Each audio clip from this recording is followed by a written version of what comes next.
တစ်တော်ထဲမှာအန်ဒီရတစ်ခုရှိနေရဲ့လို့ထင်တယ်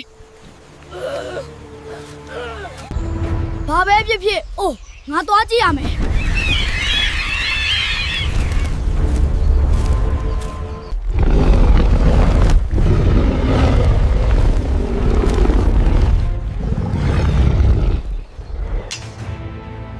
ကြောက်တယ်ဟာဒါပေမဲ့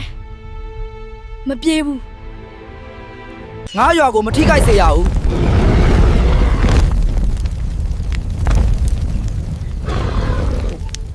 လာစား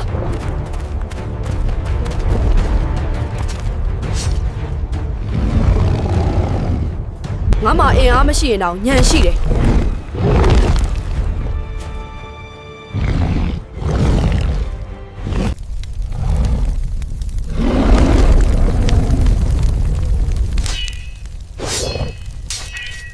ဒီမှာပဲရက်လိုက်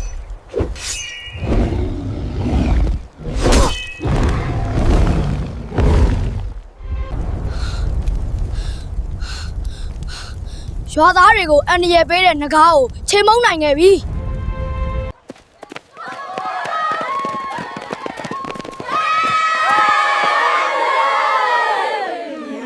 ရဲရင်နဲ့စိတ်ရှိရင်ဘာကိုမစိုးအနိုင်ယူနိုင်တယ်ပုံမြင်လေးကတော့ဒါပါပဲကလေးတို့ရေ